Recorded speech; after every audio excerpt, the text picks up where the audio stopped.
नमस्कार जी। सर साहिब जी। क्या नाम है जी आपका? पिंकी चौधरी। कहाँ से आए हैं आप? यूपी अमरोहा से। संत रामपाल जी महाराज से नाम दीक्षा आपने कब ली? 10 जनवरी 2014 को। संत रामपाल जी महाराज से नाम दीक्षा लेने से पहले आप क्या भक्ति साधना करते थे? मैं संत रामपाल जी महाराज से नाम दीक्षा लेने से पहले शंकर भगवान जी की भक्ति करती थी और बचपन से ही करती थी, जैसे उनके व्रत रखना। लेकिन परमात्मा की जो बंदी छोड़ सतगुरु रामपाल जी महाराज है, उनकी दया इतनी हुई कि मैं किसी और अन्य देवी देवताओं को नहीं मानती थी सिवाय शंकर भगवान जी के। मैं उनके ही व्रत रखती थी और किसी गुरु के चक्कर में नहीं पड़ी थी। मुझे कोई मोक्ष के बारे में या किसी गुरु के बारे में कोई जानकारी नहीं थी। शंकर भगवान जी की भक्ति करते करते आपको क्या क्या लाभ हुए? लाभ पहले तो कुछ नहीं पता था कि इनसे ये लाभ भी दे सकते हैं या नहीं दे सकते, लेकिन मुझे कोई लाभ नहीं हुआ है। जो मेरी मम्मी पापा थे, मेरे पापा जी बहुत ड्रिंक करते थे, मम्मी इतनी बीमार रहती थी, बहुत ज़्यादा बीमार रहती थी, लेकिन उनसे कोई लाभ नहीं हुए। मैं यही सोचती थी, हे शंकर भगवान जी मेरे पापा की ड्रिंक छुटवा दो, हमारी आर्थिक स्थिति सही हो जाएगी, लेकिन कोई लाभ नहीं हुआ मुझे। संत रामपाल जी महाराज के बारे में जानकारी आपको कहाँ से मिली? मेरे मामा जी हैं जो देवपाल भगत जी हैं देहराचक से, वो संत रामपाल जी महाराज जी से नाम दीक्षा लेकर गए हुए थे। उन्होंने मुझसे कहा था, क्योंकि मैं अपने मामा जी के घर पे गई हुई थी, गर्मी की छुट्टी थी, वो सत्संग सुनते थे बंदी छोड़ सतगुरु रामपाल जी महाराज जी का। तो जब वो सत्संग सुनते थे, हम सीरियल देखते थे। हम बोलते थे कि भैया आप क्या देखते हो, ये हमें अपने सीरियल देखने दो, ये तो रोज़ ऐसे ही दिखाते हैं, एक ही पुस्तक को खोल के बार बार दिखाते हैं, पता नहीं आप क्या देखते हो। तो वो कहते थे पागल तेरी समझ में नहीं आएगा, जब जिस दिन तू नाम लेगी ना, तुझे ज्ञान होगा, तब देखना तू भी रोए करेगी। तो मैंने बोला नहीं नहीं ऐसी कोई बात नहीं है। तो फिर अगले दिन उसने कहा एक काम करते हैं कि हम जो बुआ जी को लेकर चलते हैं, क्योंकि मम्मी बहुत बीमार रहती थी और बुआ जी ठीक हो जाएंगी। मैं बोला भैया एक काम करो, तुसी जो है ना मम्मी नू लेके नहीं जाओ, पापा जी नू लेके जाओ, क्योंकि पापा जी हमारे ड्रिंक करते थे और अगर पापा जी शराब पीनी छोड़ देंगे ना तो हमारा सारी फैमिली अच्छी हो जाएगी। तो बोला ठीक है मैं कोशिश करता हूँ। मेरे मामा जी का लड़का मेरे पापा को सतलोक आश्रम बरवाला लेकर गए। मेरे पापा जी ने संत रामपाल जी महाराज जी से नाम दीक्षा ली और नाम दीक्षा लेने के बाद वो घर पर आए। उन्होंने हमसे बताया, मुझसे, मम्मी से, मेरी छोटी सिस्टर थी, भैया थे, सबसे बताया। तो जब मुझसे कहा, पापा आके तारीफ़ कर रहे थे सतलोक आश्रम बरवाला की कि वहाँ पे फ्री खाना मिलता है, वहाँ का रहन सहन ऐसा है, सभी भगत इतने प्यार से बात करते हैं और मतलब देसी घी के बता रहे थे कि सब सामान ऐसे बनता है। तो मैंने कहा पापा से कि पापा जी आप तो बस ऐसे ही करते हो, कोई पागल नहीं है कि इतना आपको इतना सब कुछ देगा। बोले नहीं बेटा एक बार चल के देखना। मैं बोला चलो ठीक है मैं घूमने चलती हूँ। पापा जी मुझे ले गए घुमाने के लिए। मैं घूमने गई थी, ना कि नाम दीक्षा लेने गई थी वहाँ पे। लेकिन जब मैंने वहाँ पर जाकर देखा जो रामपाल जी महाराज जी हैं, उनकी ऐसी दया हुई कि मैंने भी फिर नाम दीक्षा ले ली। संत रामपाल जी महाराज से नाम दीक्षा लेने के बाद अनेक से भक्तों को लाभ होते हैं, तो क्या आपको भी कोई लाभ हुए?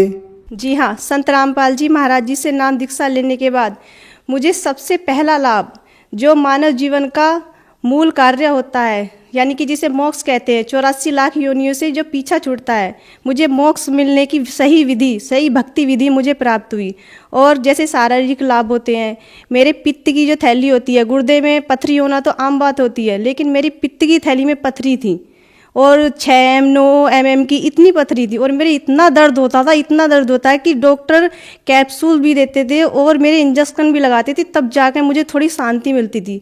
लेकिन मुझे कोई लाभ नहीं हो रहा था। सबने ये बोल दिया था कि ऑपरेशन होगा इसका, तभी इसके पित्त की थैली पथरी की निकलेंगी।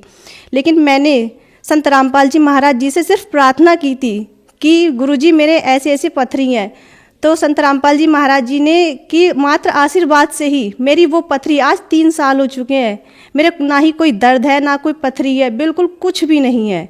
और मेरे पापा जी जो ड्रिंक करते थे, ना ही वो ड्रिंक करते हैं। मेरी मम्मी, उनकी हालत इतनी ख़राब रहती थी, वो भी बिल्कुल सही है, आज अच्छे से काम करती हैं, चलती फिरती हैं, आराम से चलती हैं। और मेरी नानी जी हैं, मेरी नानी जी को शुगर की बीमारी, गठिया बाई, मेरी नानी जी की टांगों में भी इन्फेक्शन था, वो चल नहीं पाती थी। उनके लिए एक स्टिक बनी हुई थी, डॉक्टर ने दे दी थी, वो उनसे ही चलती थी और हम पकड़ पकड़ के लेके जाते थे उन्हें। लेकिन संत रामपाल जी महाराज जी से नाम दीक्षा लेने के बाद आज वो बिल्कुल सही हैं। अगर किसी को विश्वास नहीं आए तो मेरी नानी जी भी मेरे साथ है, आप देख सकते हैं, ये मेरी नानी जी है जो आज बिल्कुल सही सलामत आपके सामने खड़ी हैं। नमस्कार जी। सत साहिब जी। जैसा कि आपकी बेटी ने बताया कि आपको शुगर की बीमारी थी, गठिया की बीमारी थी, आप चल फिर नहीं सकते थे, तो क्या ये सच है? हाँ जी ये सच है, मुझे गठिया बाई भी थी और मुझे शुगर भी था और मैं टांगों से बेकार हो गई थी, बस खाट पर पड़ी रहती थी, उठा के ये रखती थी मुझे। आज मैं बिल्कुल सही हूँ, सिर्फ सतगुरु रामपाल जी महाराज के आशीर्वाद से ही सही हुए, उनसे प्रार्थना लगाई थी। संत रामपाल जी महाराज से नाम दीक्षा लेने के बाद आपको बहुत लाभ प्राप्त हुए। आप भगत समाज को क्या संदेश देना चाहेंगे? जी, मैं भगत समाज से हाथ जोड़कर प्रार्थना करना चाहती हूँ कि जो आप दर दर की ठोकरें खाते हैं, कोई शिव जी की भक्ति करता है, कोई किसी और की भक्ति करता है, तो आइए और संत रामपाल जी महाराज जो हरियाणा में बैठे हुए हैं, जैसे हमारे परमात्मा कहते हैं कि पूरा पश्चिम उत्तर दक्षिण फिरदा दाने दाने नू सर्वकला सतगुरु साहिब दी हरियाणे हरियाणे नू। तो परमात्मा हरियाणे में आए हुए हैं, उन्हें पहचानो। क्योंकि आज जो शिक्षित समाज है, पहले तो ये धर्मगुरु हमारा बेवकूफ़ बनाते थे, हमारे जो दादा परदाता हैं वो पढ़े लिखे नहीं थे, लेकिन समाज तो शिक्षित है। हमारे जो सतगुरु रामपाल जी महाराज जो वेद शास्त्र खोल कर बता रहे हैं कि भगवान कौन है, उसकी पहचान करो। और सभी शास्त्र यही बताते हैं कि जो कबीर साहब है वो पूर्ण परमात्मा है। हमारी गीता जी प्रमाण के साथ बता रही है कि जो कबीर साहब है वो ही पूर्ण रूप से पूर्ण भगवान है, पूर्ण ब्रह्म वही है। सभी से मैं हाथ जोड़कर प्रार्थना करना चाहती हूँ कि संत रामपाल जी की शरण में आओ और उनसे नाम दीक्षा लेकर अपना कल्याण करवाओ। धन्यवाद जी। सत साहेब जी।